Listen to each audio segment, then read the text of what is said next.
Board members present with Ms. Lisa Marks and Ms. Natalie Bernard absent this evening. Furthermore, let the record show that this meeting has been duly posted in accordance with the Texas Open Meeting Act, Texas Government Code, Chapter 551. Would you all please stand and join in the Pledge of Allegiance? I pledge allegiance to the flag of the United States of America and to the republic for which it stands, one nation under God, indivisible, with liberty and justice for all. Thank you all.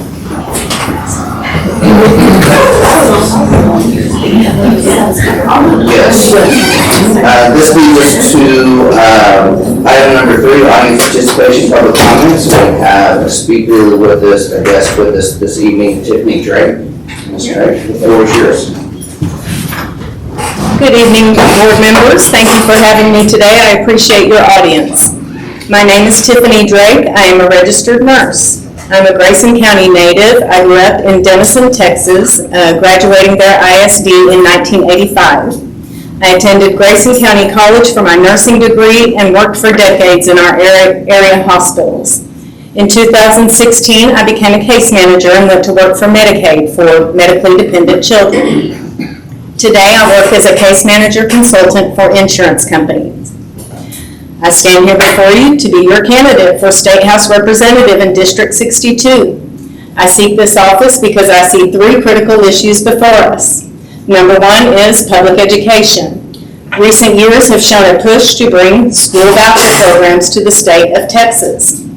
The current tally, if the November election turns out as projected, in the House of Representatives will be 74 votes for school vouchers and 73 against.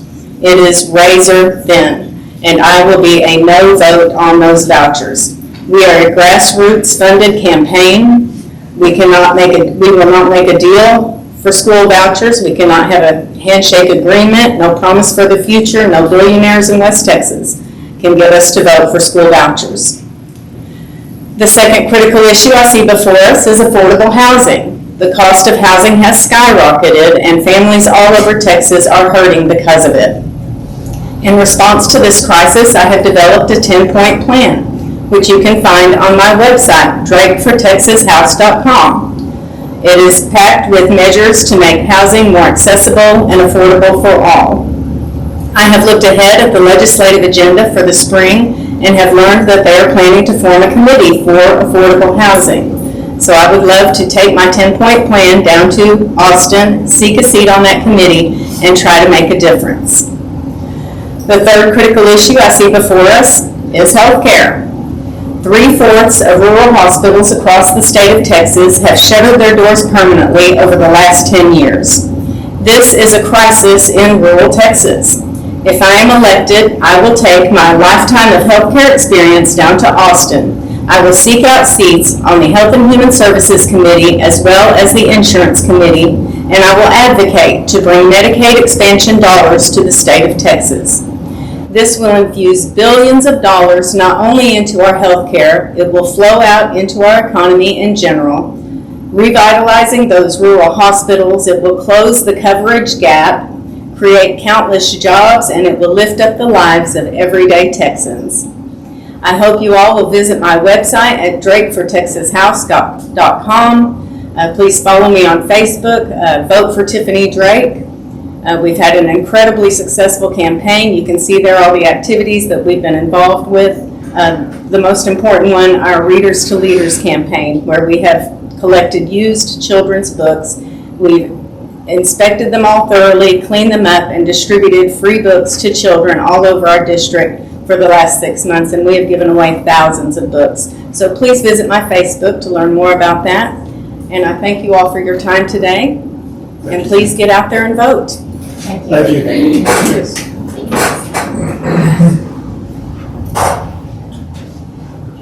you. Moving on to item number 4, superintendent reports. The first item 4A was monthly financial report. Greer had kind of a family emergency this afternoon, so told her she could go. If you guys have questions about anything in the finances, you let me know. We'll make sure we get those answers to you. From what I saw, it's typical information balances we normally talk about. But feel free, if you have any questions, please email me tomorrow and we'll get those answers to you. Moving on to item 4B, communications. Look at page 32. You'll see district enrollment is holding steady at 1156. We lost one student at the middle school and gained one student at the elementary, but we're holding tight at 1156. So that is a good thing for us. And then I think you'll see we have some pretty good attendance rates as well. The principals will be talking about in just a minute. So that's enrollment update. Bond construction, I think we have Kirk here from Gallagher. Yes. Thank you, sir, for being here tonight. Yes, sir. Starting out the middle school, The roof drying is complete now. Sidewalk concrete pours are complete. Mechanical and electrical rough ends are complete. The interior paint is going on in the gymnasium right now. Electrical fixture installation is in progress, and site final grading is in process. Switchgear has been started up, so we've got power in the building now. Gym goals and accessories will start going in next week, and then the wood floor is to follow the accessories. Over to the high school, sequence A, the sod and temporary irrigation installations are complete. Punch list items, corrections and repairs are in progress. Sequence B, locker room ceramic tile installation is nearing completion. Plumbing fixture installations are in progress, and final coat of paint is in progress. Sequence C, concrete sidewalk pours are complete. Sod and temporary irrigation installations are complete, and punch list item corrections and repairs are in progress. Now for the elementary school, the kitchen hood rough ends are complete. Areas B, C, D, and E, the first coat of paint is complete. Exterior brick is complete now. We got all the scaffolding down and washed down. Brick is cleaned up, ready to go. Kitchen ceramic tile installation is nearing completion. Storefront installation is nearing completion. Ceiling grid installation is underway, chasing the ceramic tile guys right now. Technology overhead rough ends are in progress. The stage ceramic tile wainscoting is in progress as well. Vaquero is on site this week. They just pulled wire into the transformer today. I think they've got some terminations and things to do this week. Our electricians got secondaries. They've got wire there waiting for Vaquero to finish so they can get their lines pulled. They'll have some terminations and inspections, and then hopefully all things go well, we'll have permanent power on for the elementary school next week. And sidewalks in the site are ongoing as well, trying to get ready for the playground guys to come and get going. So, questions? question I have is, when are we thinking about another visit, or even when we were thinking about being able to open up for public? So I just need to get with you guys and schedule another board visit like we had Right. early on. We hope to open it up to the public for our Gift Foundation's bingo night. Will be held in the cafeteria. Okay. And that is January 25th. So on that night, we'll just open the building up and let everyone Excellent. explore. So maybe we would have our official ribbon cutting the day the morning of the 25th. Okay. So, Excellent. good questions, and I apologize. I know I owe y'all another site visit tour. I just haven't. No, that's fine. That's fine. I just wanted to make sure Yes, sir. where we were still So on. that's our plan with gifts. Yeah. So we transitioned from the roundup to a bingo night, Yeah. and we hope to open that up on that night, January 25th. Okay. Thank you, Mr. Meyer. Good question. Thank you. Thank you, Carol. Yeah, thank you guys. Thank you. Moving on to principal reports, and so as principals are sharing with you this month, they'll touch on their highlights, but they're also going to touch on a few of the things in the campus improvement plans that as you know, later on in the agenda, you'll be approving the district improvement plan, which is kind of a reflection of theirs. But so we didn't have 4 people up here at one time for the district improvement plan. I asked the principals just to talk about the highlights in their campus improvement plan, so we had that information. And as always, we let ladies go first. Oh. I remember that being a thing. Okay, guys, hi, how are you doing? Good. Our attendance report right now, we're at 97% at the middle school. We're doing really well with attendance right now. So our football team, the 7th grade, lost their most recent game to Howe, but they fought really hard at the end. 8th grade won, and both teams have a home game next week. Volleyball hosted their last home game last week with all teams defeating Blue Ridge. And in cross country, we had both the girls and the boys place in the district meet. So that was really exciting. Our perfect attendance coupons are ready. We did those last year and they were a big hit with the kids. If they got perfect attendance, they go in a drawing and we draw 10 names and they get a chance to get a Sonic drink or candy or just fun stuff. They can also win a karaoke party with me. Nobody's chosen it yet, but I'm hoping this is my year. Another thing that we started doing was tracking our grade level attendance, which just helps me to notice what grade levels, are dipping, and more than just when I come speak to you guys. So we started putting that in a bulletin board out in the hallway, and a lot of the kids are talking about it, noticing it. And so we're going to start with some incentives per grade level with that coming up, and hoping to do just some fun things with kids with outside time or Coke float parties or things like that. Our PTO is amazing in supporting us in those kind of things. So. Middle school UIL started today. They chose teams today, so we had tryouts last week. We have 12 teams competing in the middle school 6th through 8th grade UIL competition.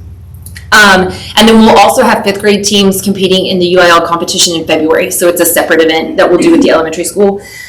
Big shout out to teachers who volunteered volunteer their time to coach those teams. They're doing an incredible job. The 6th through 8th grade competition will be in December. And then students are so excited about that academic contest. So that's been a really fun thing just to see how excited the kids are getting about that competition. We had a huge dance on Saturday, if you didn't see. It was a big success. Student council sponsored it, and our parents did an awesome job of decorating and just making it a really fun experience for students.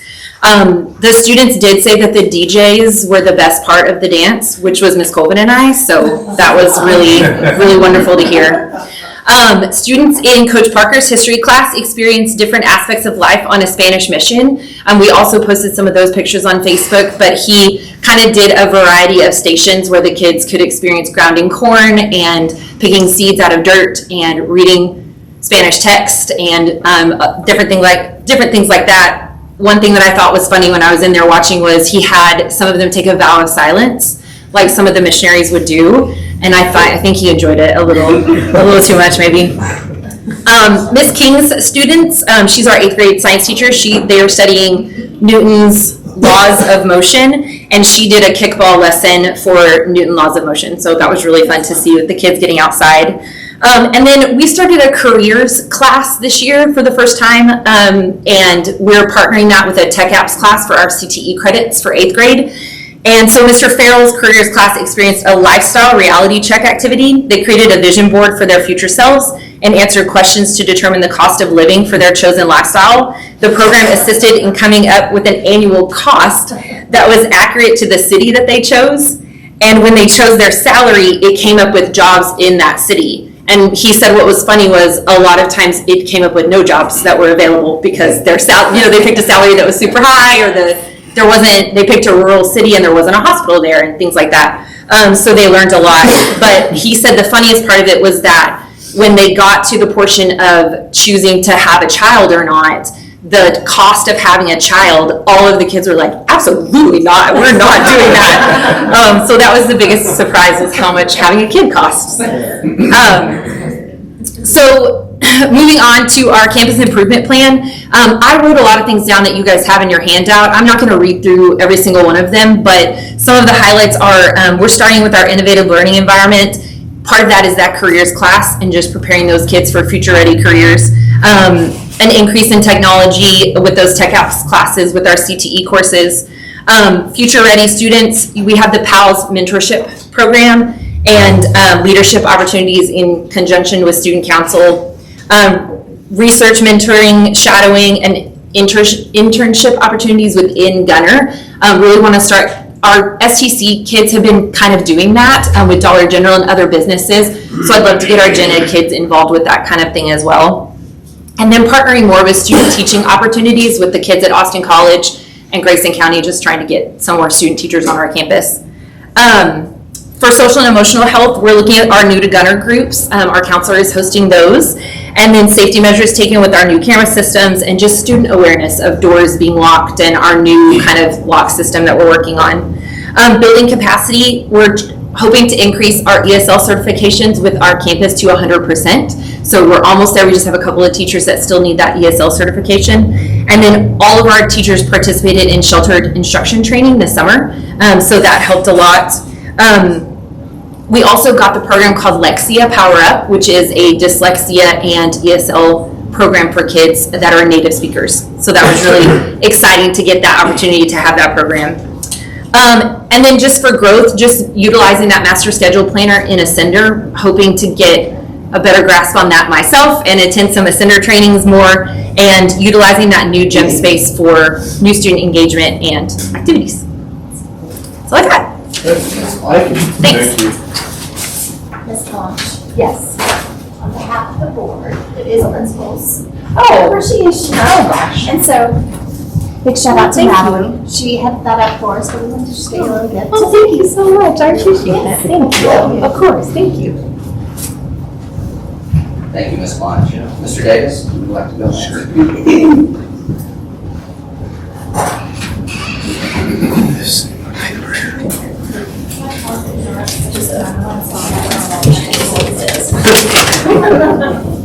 So thank you as well for everything you do. We greatly appreciate you. Thank you very much. Yes, thank you. And Mr. Barton. I'll go ahead.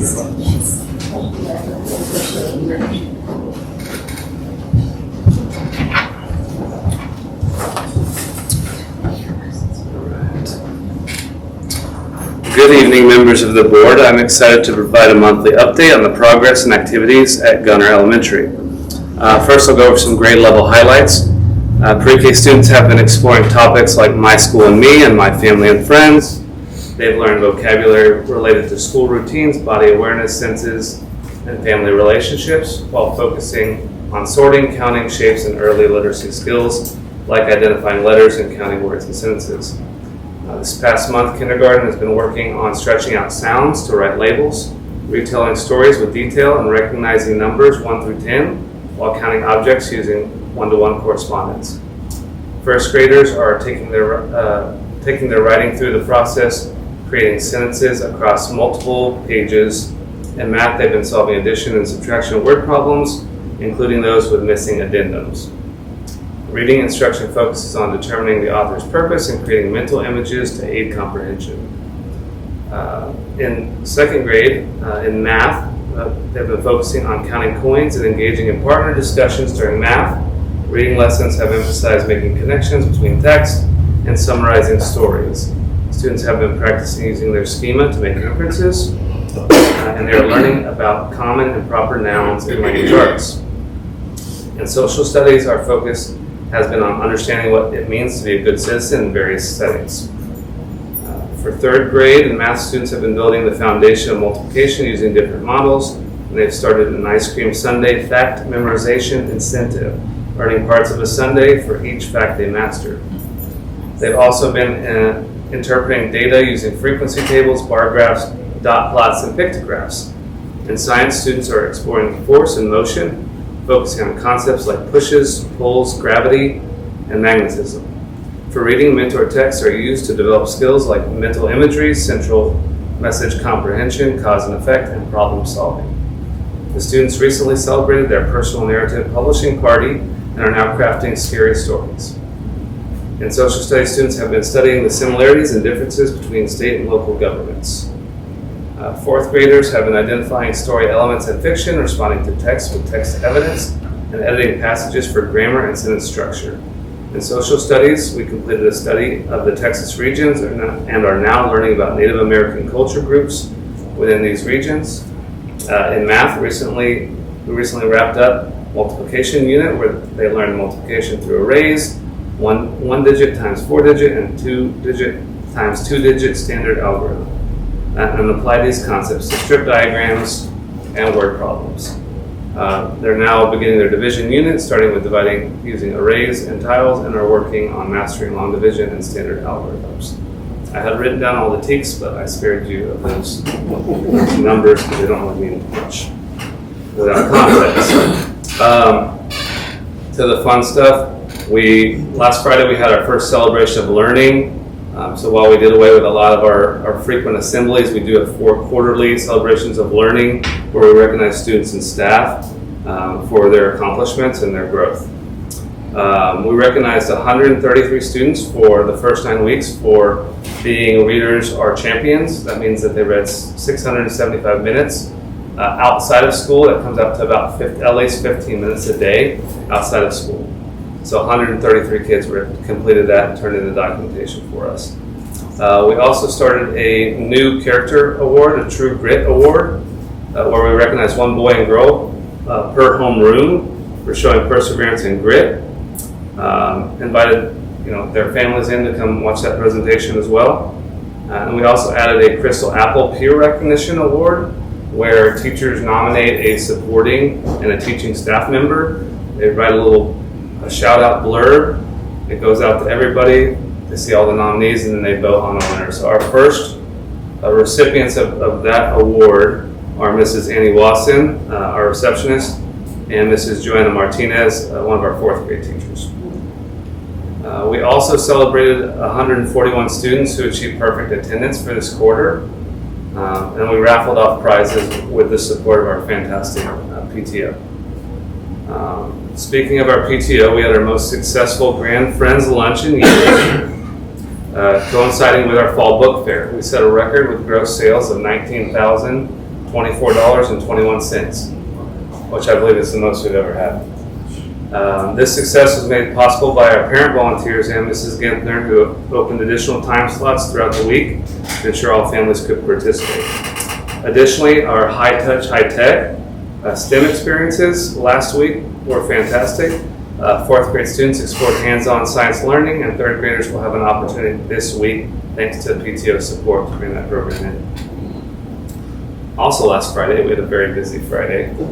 We had the Gunner Volunteer Fire Department delivering engaging fire safety lessons to our students, who also enjoyed exploring fire engines and learning about protective gear.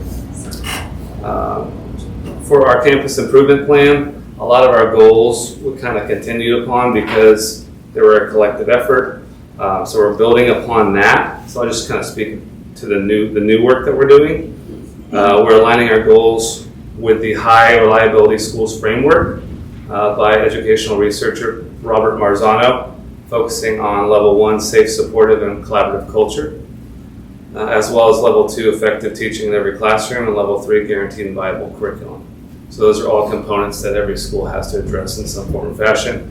So we're addressing all 3, but we're prioritizing the safe, supportive, and collaborative culture based off of the surveys that we got from the end of the year last year, and that was a definite area for improvement for our campus.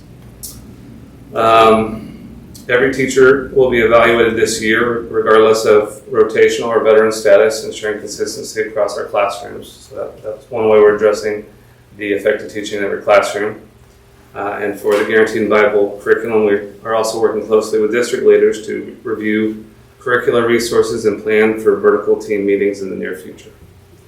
In conclusion, we're building strong momentum at Gunner Elementary, and we're with exciting progress in academics, culture, and collaboration. And I look forward to continued growth as we aim for excellence in all that we do. Thank you for your time. Thank you, Mr. Davis.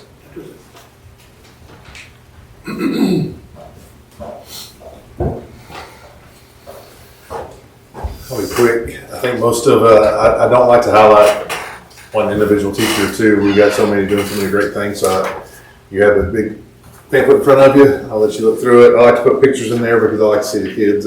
I could tell you what they're doing, but I like you to see their faces and put together a face with what they're doing. So That's the whole reason we're here. So I enjoy the pictures more than I do all the other explanations. But enrollment currently is at 370. We're right under. We were 94.9% attendance rate. It's not obviously not very good. We started making calls an hour, or started our hourly makeup hours this past week. So we've got kids with plans. My kids, unfortunately, some of them drive, and when you make contact with a parent, they're like, well, they left this morning. I didn't know they weren't there. So we're trying to make daily logs of parent contacts, and so that's going to help. And it seemed to has helped this past week with that. So we'll get that there. We've got 44 students taking the PSAT on Wednesday, and we have 91 that are going to take the SAT. That's part of our campus improvement plan, one of the areas we're going to focus, and we'll talk about that in a second.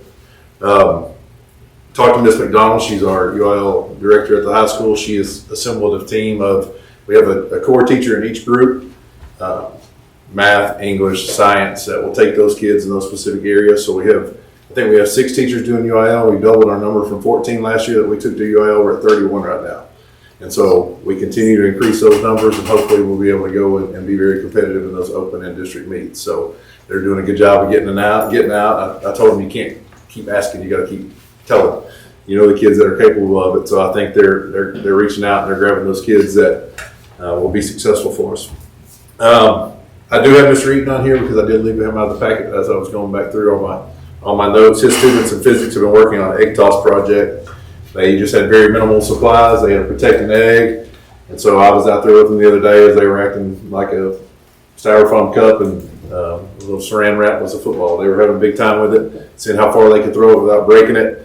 They're identified and demonstrated all 3 of Newton's laws of motion throughout the process. So we have a lot of kids that like to get out and move, and those hands-on, those lab-based projects are really good for those kids. Robotic students have created a lifting claw bot, and they use the pneumatic skids to create a dump trailer. I've got a video of that. They drove them down to my office today, so I've got a video of that. I'll share with you. I couldn't obviously put that on the paper, but I'll share that with you. It's a pretty neat deal.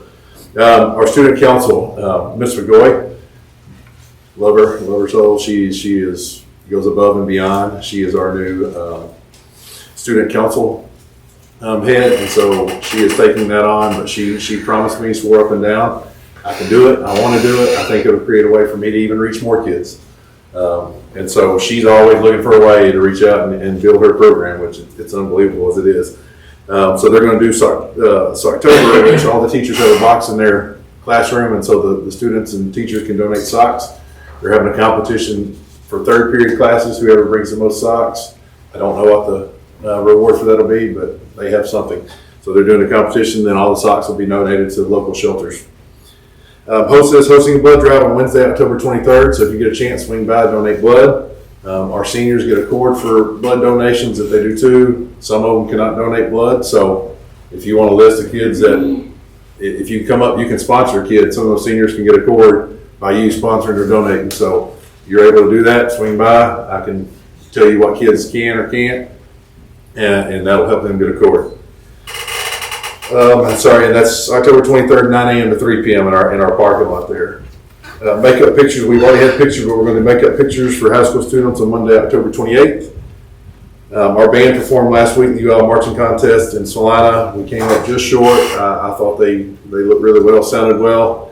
We're still trying to reach out. We've got some things in place. I've talked to Ms. Clonch. We visited with our band directors and trying to reach down into even those 5th and 6th grade. I think we have a good plan going forward, and I think those numbers are going to increase. It's just like anything when you've had turnover in the start. But I think we have a good plan to reach out and get those younger ones and keep increasing our numbers for that. They sounded great, performed well, but we did not advance. Had a very successful and busy homecoming week. Our homecoming king was Bryce Biros, and our queen was Chloe Johnson. The night was capped off with a 69-0 victory over Carlsberg as well. Football currently has a 5-2 record. It's 3-0 in district. We've got Blue Ridge this week. It's going to be a very competitive game. It's a big one. I think essentially this one will be for the district championship. So I know the kids walking the halls this morning. They had a different little edge to them. So I think it's going to be a good, exciting week. Volleyball currently 26-10, 9-0 in district. They play Leonard tomorrow. In Leonard, our last home game will be Friday against Bells. That will also be a very competitive game and also will be very important as we go forward for seeding. But we have 3 district games left, and then we'll be ready to make hopefully a very, very deep playoff run. Yearbooks, I know I mentioned this last time, still on sale through mid-April. We've already missed the cutoff date for the early ones, but they are $60. And the wonderful softball coach we have asked that we have a fundraiser on Wednesday. She had the home run derby, so get a chance to come out and take some swings and see if you can be the home run champ. All right, campus improvement plan. After doing our comprehensive needs assessment, getting with the committee, visiting with teachers, groups of teachers, and going over, looking at the old plan, we want to centralize the focus on 3 or 4 specific areas, and start really honing in on some. And one of them, the big one for us, is we have kids that can walk in the hall day one, they're going to pass the test. But I mean, we are above state average. Our testing rates, we're fine, but we are struggling in the meets and masters category.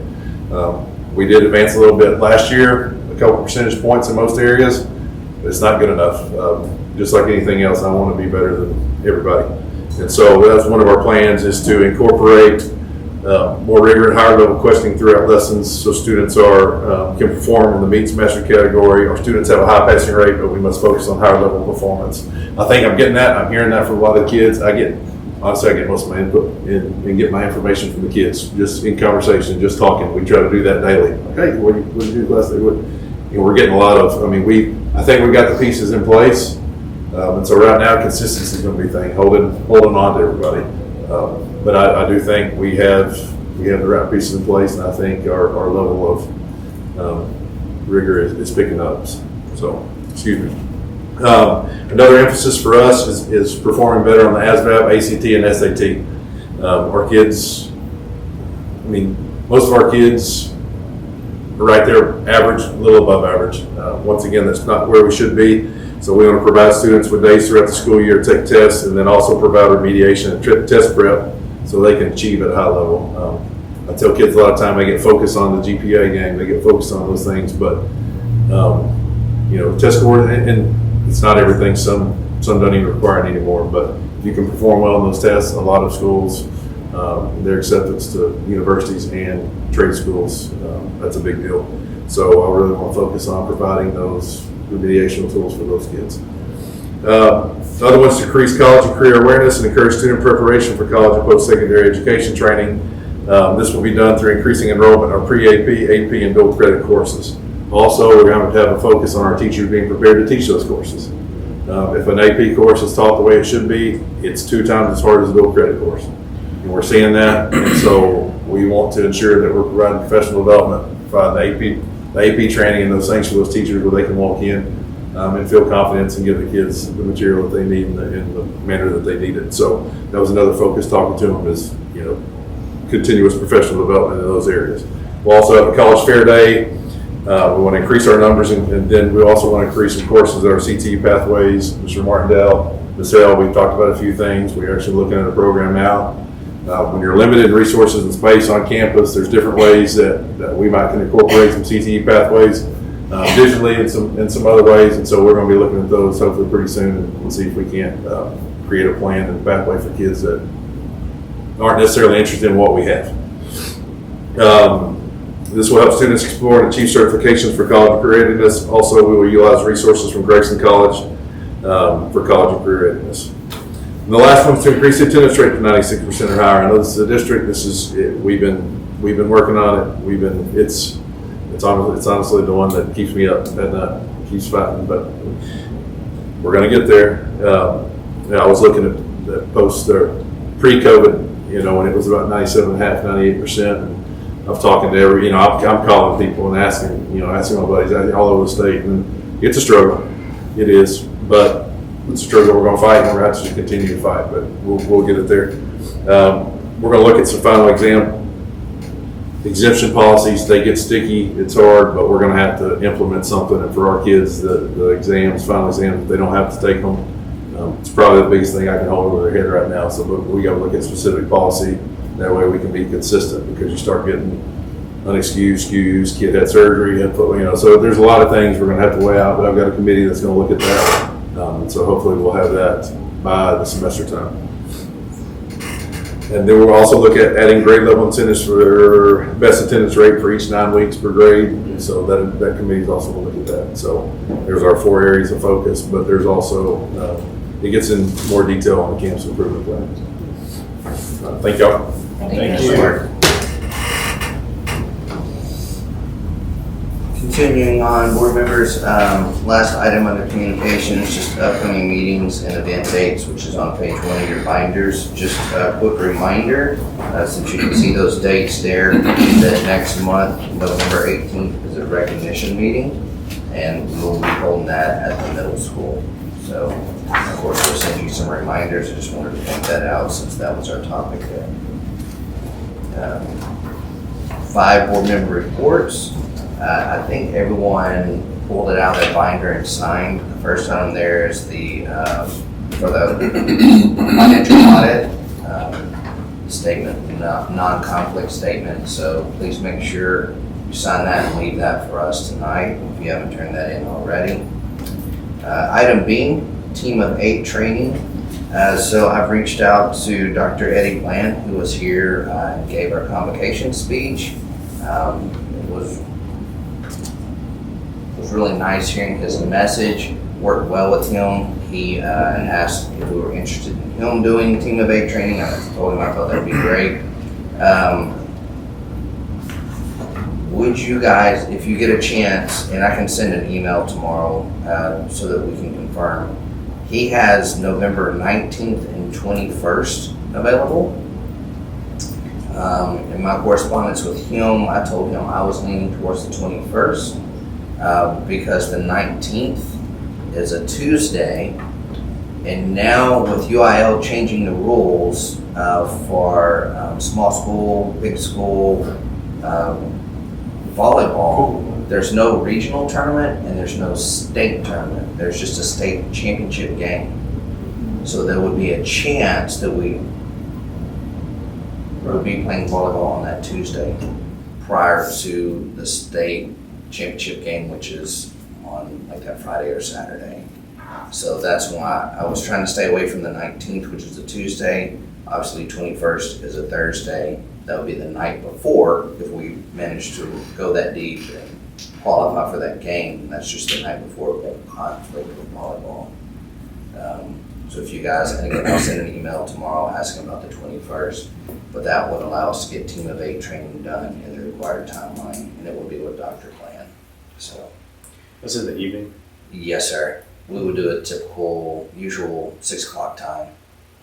I don't think football's affecting anyone personally in here right now, but I know a lot of playoff games, if we're playing football, then the first couple of weeks they try to do Thursday nights. Yeah, So- I do know that the first week, which I think would be before this week, would be on Thursday. And I think after that, maybe on Fridays. So, But even so, we could schedule with Dr. Plan on the 21st, and then if we have a conflict, we can reschedule that. So, but I'll email you guys tomorrow.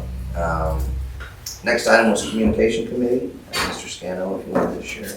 Sure. We met, the communications committee met on October 8th, and I'm always impressed with the number of people that we have at those meetings. It's really engaging, and I think they do a really, really good job. So one of the things we went over was the NPS score, the Net Promoter Score.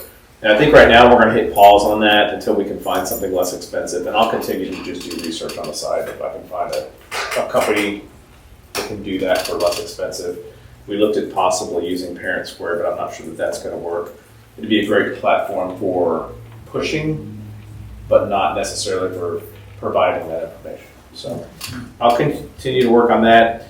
And then moving forward, we're going to move forward on adding staff pictures and bios to the website. And we're hoping that Ms. Neely can complete that by the end of the year. So, I think it's already up. is it? I checked the other day. She's So- got all the pictures up already. So Oh, excellent. I'm pretty sure she can finish that by the end of the year then. She's pretty awesome. She's that convenient. Yeah. She's amazing. Yeah. That's all. Thank you, Mr. Scanos. Thank you. Last item there, under board member report is facilities committee. Working to schedule a new date for the facilities committee. Part of the delay has been talking to numerous organizations, if you will, as we're trying to put together a plan for the current elementary when we move over to the new elementary. And so I want to make sure I have as much information as possible before I come back to that committee so they can help develop that plan. There's a real chance maybe by the November board meeting we could have a plan from that committee to present to you guys. That's my hope. Very latest would be December meeting, but I'm shooting for the November meeting. So just to update you guys about facilities. And that leads us to consent agenda. Looks like our consent agenda consists of the September 16th, 2024 meeting minutes, GISD and GCSEC September 2024 bills, the Gunner ISD EOP basic plan for 2024-2025. Does anyone wish to pull anything from the consent agenda? Is there a motion to adopt the consent agenda as presented? I'll make a motion to adopt the consent agenda as presented. Second. Any further discussion? All in favor? Aye. Any opposed? Thank you. Thank you, board. That moves us into regular business. Item A is consider approval to file a class size waiver for first grade. If you remember, back in August, we filed one for fourth grade. For a long period of time, the waiver was not even open in TEA. It finally opened, so last week I was able to go in and fill that out. And filling that out, I reached out to double check with Mr. Davis in first grade. Just recently had one of their sections move to 23 students. So in first grade, you have Ms. Jamison at 23. You still have Mrs. Rummage and Mrs. Markout 22. But I told you guys also, I'm not even certain with TEA if you only have to do the class size waiver once. But I wanted to be transparent with you and the community. So each time we had a grade level go over that 22-to-1 ratio, I'd be bringing it back to you. So with your approval, I'll go in tomorrow and try to submit one for first grade, but they may tell me you've already done this. Right, but like I said, I wanted to make sure I was transparent with everyone that class size was over for first grade now. Do we have a motion to approve filing a class size waiver for first grade? Second. Any discussion? All in favor? Aye. Any opposed? Thank you. Item B is our district and campus improvement plans. You've already heard quite a bit about campus improvement plans. Ms. Hill, the floor is yours for the district improvement plan. I believe that it's way back.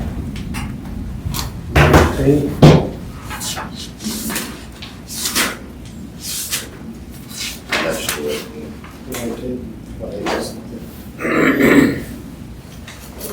So there's a number of pages there.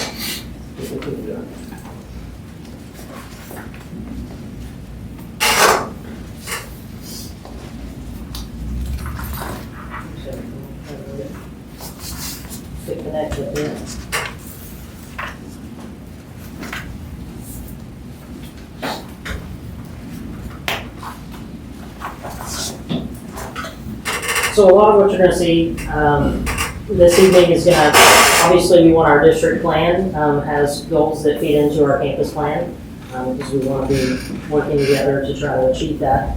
So I'm not going to spend a whole lot of time. Honestly, you have the whole district improvement plan in front of you that you're welcome to read at your leisure. And if you have any questions, feel free to reach out to Mr. Martindale or myself and we can chat about it.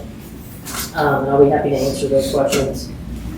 So I'll just kind of go through some highlights of our plan, and like I said, a lot of them are going to, you're going to hear some of the same things as you heard with the campus improvement plan, but these are our goals that we have in there, which is the innovative learning, future-ready, social-emotional, building capacity and growth. And so if we start with goal number 1, innovative learning, they're continuing all the time. I see it every time I'm going into buildings. Teachers are setting those individual student goals, and so that's one of the ways that we're helping continue to make sure that our students we're meeting them where they are.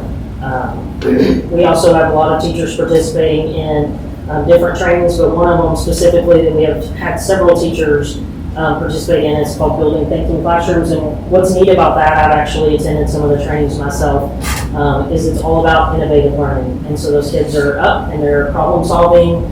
It's really cool. If you ever go into a classroom and watch these kids in action, they'll have a problem and they're all working it out in different groups throughout the room, and they come back together, and you get to kind of see how everybody solved that. And so it's used in math specifically, and so some of our elementary teachers, specifically 3rd grade, and also at 7th grade level, have really started to utilize that. And our goal is to try to have more of that happening throughout the district.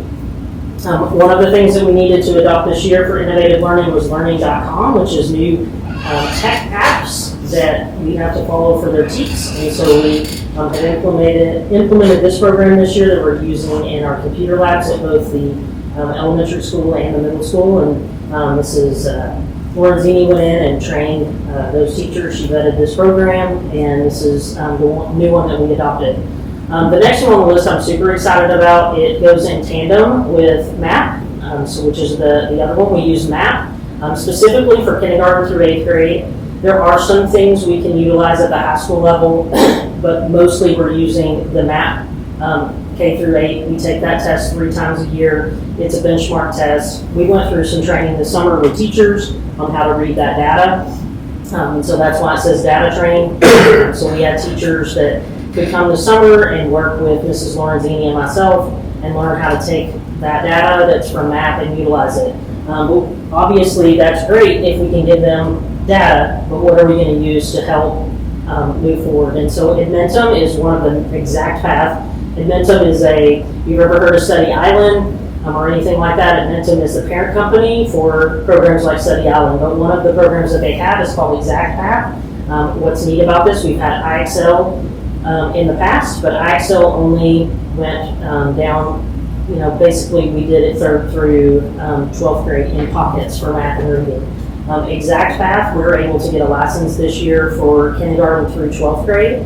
So even if they're not using MAP at the high school level, they're able to get in and, take a placement test where those students are able to work on things and specific skills that they need to work on. Those students in kindergarten through 8th grade who are all taking the MAP test for reading and math, it talks to it. So it's a partner with MAP. So we're able to take those MAP scores, plug them into the Edmentum program on our side, so the teachers don't even have to do that, and it develops a path for those students. Okay, so we're able to utilize that, but also we're able to, teachers can utilize it for other things too. There's some programs they can do, practice and activities and lessons on things that maybe they need to reinforce in their classroom. So I'm actually super excited. I had Morgan look it up today, and it is on our class link, it's the #1 being used app in our district right now. So,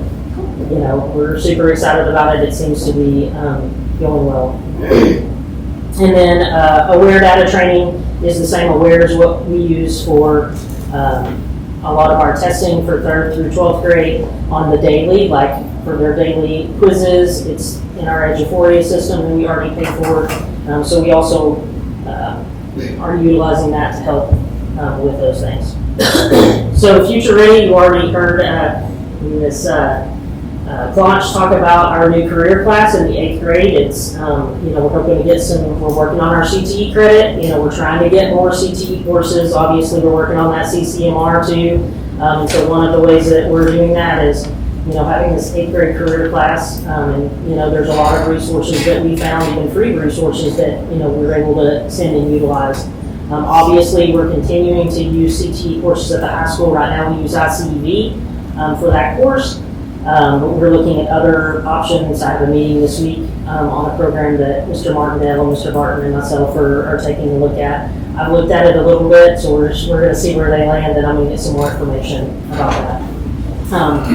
PALS, but also high school mentors. I believe that it's Coach Fazell that has his correct me if I'm wrong, but I think the senior football players are buddying up with some of the kiddos, and so that's been really exciting for especially those elementary kiddos. If you've seen that on Facebook. And then our PALS program is going strong. Coach Geis is running that for us. Obviously, we're using back to map of data and Adventum. Our hope is, that's helping our kids K through 12th grade to get them future ready. And then we still have IBCs, which are industry-based certifications, and we're looking to try to increase some of those opportunities as well. As far as social emotional, we're doing PBIS. You've heard Mr. Davis talk a little bit about some of the things that they're doing down there. We still provide community service opportunities, PALS and high school mentors. We have our SHAC program that we run. And then the big one this year for social emotional that kind of fell under the safety and security upgrades, we have Ricotta throughout the district with those additional security cameras, the trainings, and then the addition of Parent Square so that everybody can stay informed on things that are happening within the district. Building capacity, we offered that professional development here in district this summer. Those were the things that the teachers were saying that they were needing, that we were seeing as a need. So Ms. Lorenzini and myself put that together and spent some time this summer working with teachers that wanted that. Anytime we have new technology platforms, Mrs. Lorenzini isn't here to speak for it, but she's our instructional tech specialist, and so we work together to provide any kind of PD. It may be just during the conference period, we try to work around the teacher schedule to implement those new programs that we're offering. Like Adventum, and then we also have a new science curriculum that is completely online for the most part. And then, providing those opportunities through new teacher orientation as well, making sure that they're ready. Growth. We are continuing to maximize the capacity at the middle school and the high school right now. You guys know that, and also, the new elementary campus to accommodate that growth and constantly proactively planning for the future. And then the implementation of Parent Square again. We are growing, and we need to. This has been a great communication tool to get in place while we're not as big as Salina or some of the other schools, and so. Those are some of the areas that we're working on. So that's first impressions. How is the feedback on Parent Square and So- our kids? How's deal with it? How's the implementation gone and how? I'm not on the front line. I know, other people are on the front line doing it. I know Mrs. Lorenzini's in implementation, but as far as the feedback that I'm getting on that, I haven't had any negative feedback. Myself particularly, I don't know if Mr. Martindale has heard anything. The feedback we've received in the communications committee has all been positive. There was only one item that I can remember. It's just people wished that there was the notification stayed on their screen showing that they had a new message. So actually that would be a software thing for Parent Square to solve. Right. And so we've kind of put that in their suggestion Feedback box. to them. Yeah. But that's really been the only negative that we've heard, and that's just kind of a wish list item. As a parent, I love it. It's much easier to go to one place instead of this teacher emails and this teacher uses Remind, and not like that was a very complicated system, but this is just simple. You just go click on it and One place. One place. I think it's helped as a parent too. I have two kids, and so I'm able to just say, okay, I need to see specifically what Lick is doing, what I need to see for him. And so I think that's been super helpful. Ms. Lorenzini is great when a parent reaches out, having an issue, can't log in, she's on it and getting it fixed. And so I think we've had very few hiccups, especially now that we have it up and running. I think in the beginning, there was just the transition of trying to get everybody in there using it, and I think so far it's been, it's worked pretty well. Thank you. Anything else? Okay. Thank you all, appreciate it. Thank you. So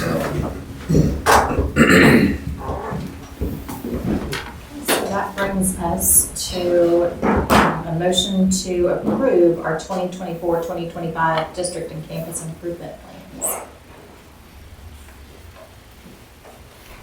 I'll make the motion. I'll second. Any discussion? All in favor? Aye. Any opposed? Thank you. Thank you, Board. Item C, approval of Gunner ISD Cybersecurity Annex. So I believe in our consent agenda, you had the overall updated Emergency Operation Plan, or EOP. This annex specifically for cybersecurity gets submitted with the EOP.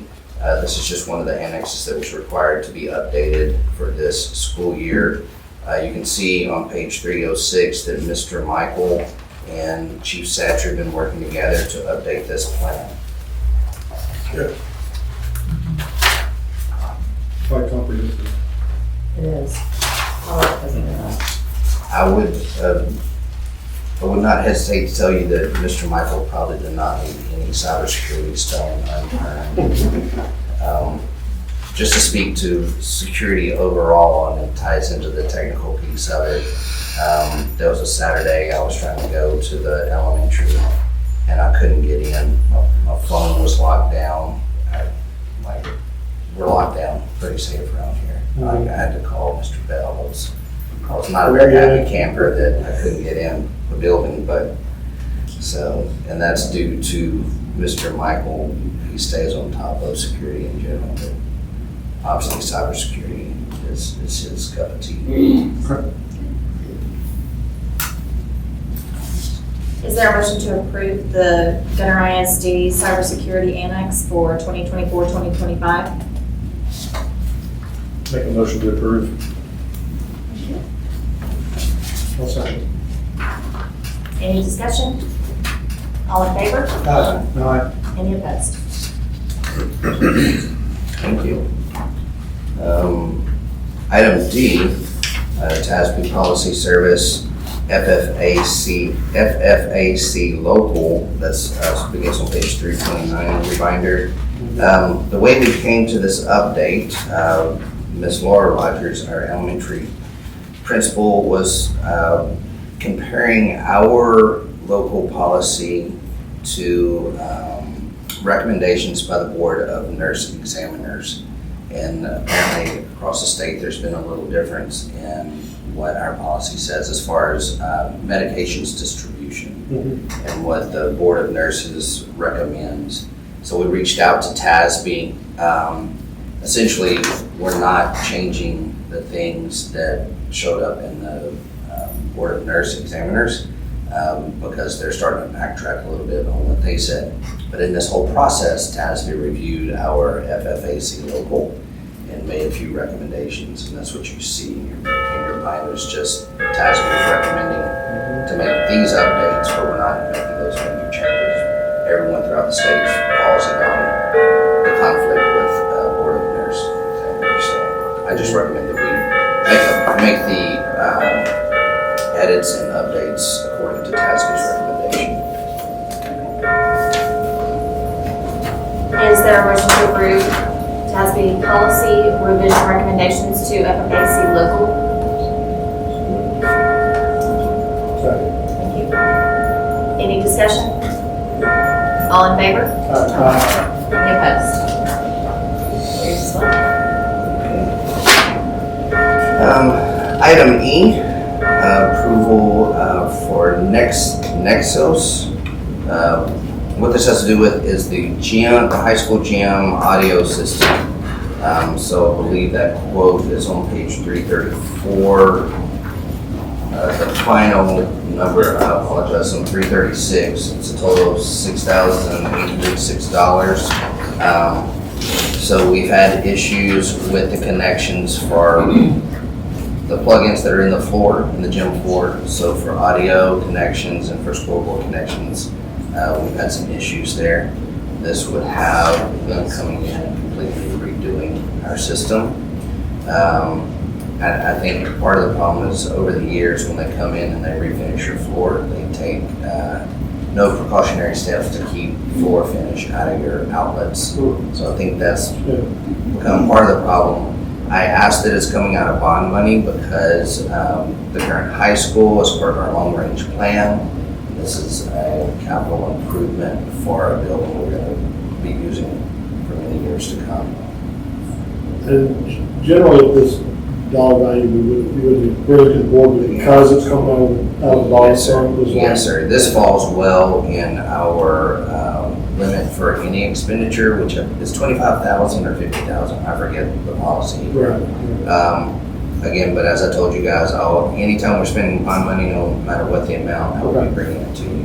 If it was just coming out of 199 funds, you would see this in bills paid. Right. Okay.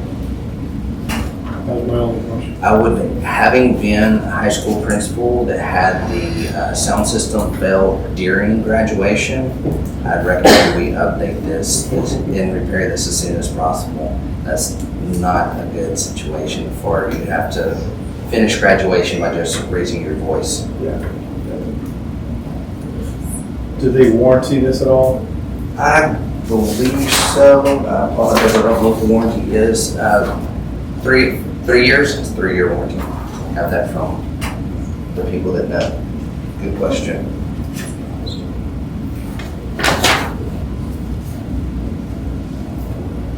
And do we foresee any other upgrades, or is this the completion of what we need?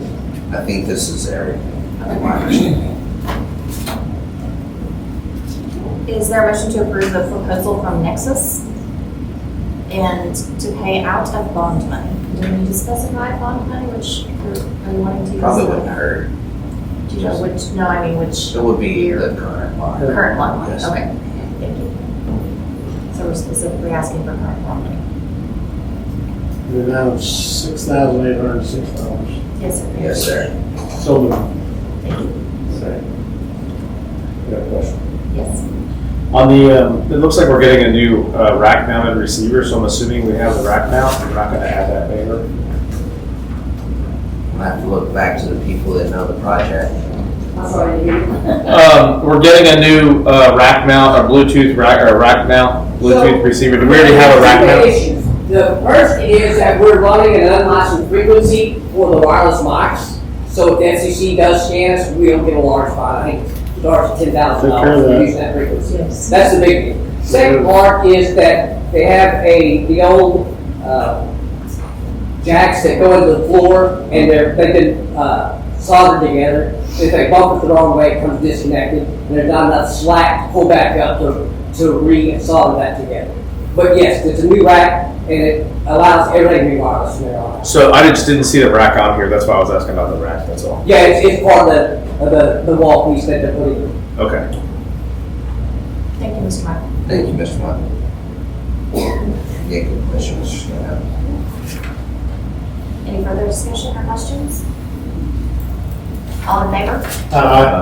Any opposed? Last item for regular business, at this time, you see a quote starting on page 337.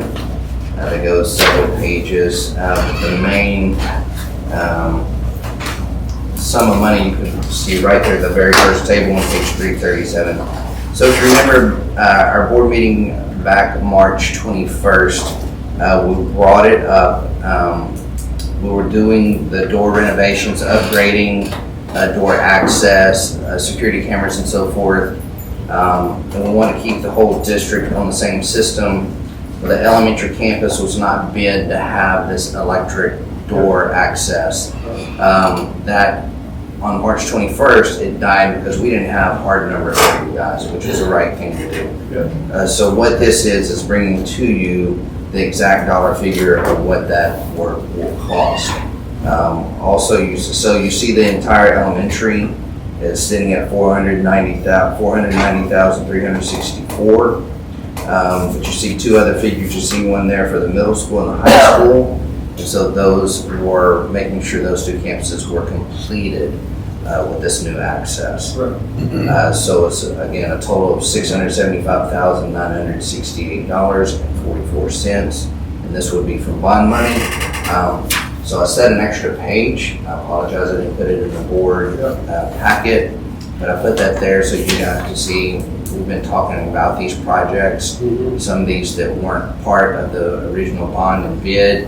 But you can see the top part of that spreadsheet lets you know the interest our bond money has earned from May of 2023 until October,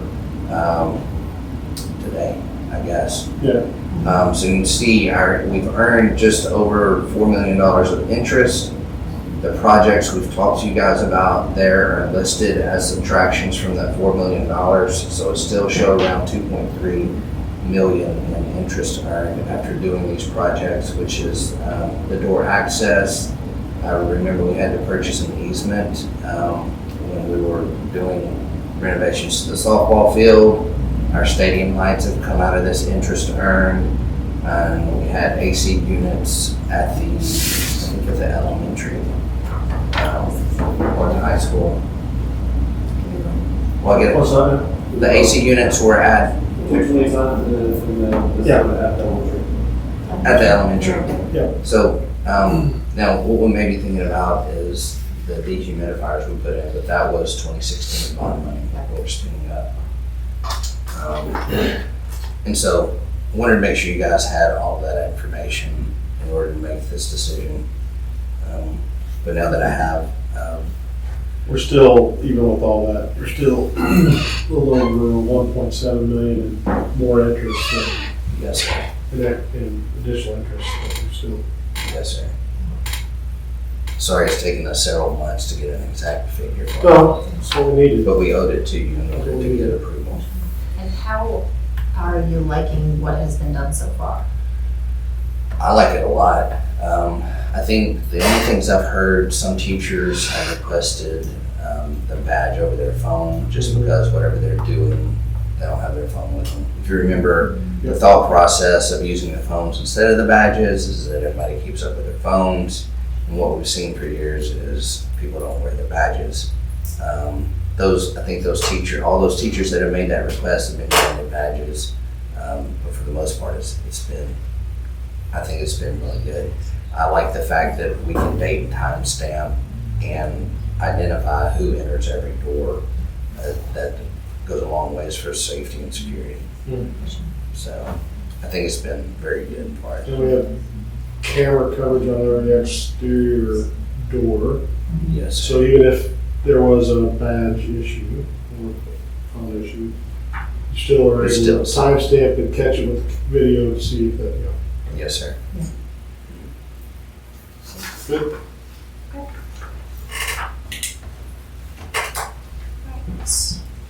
Is there a motion to approve the quote from CMC Simplifying Technology and to pay out of current bond money as well in the amount of $675,968.44?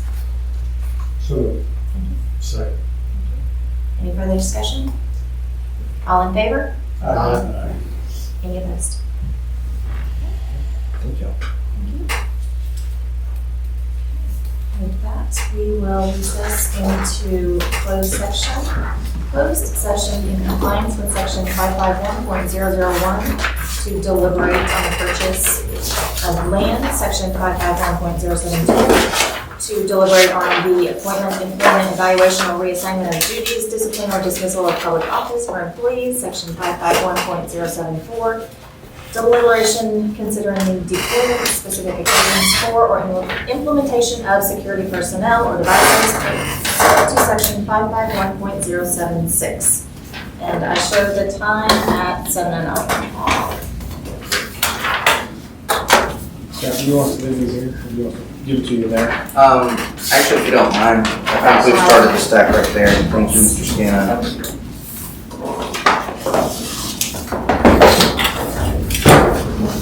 What's the time? 7:09.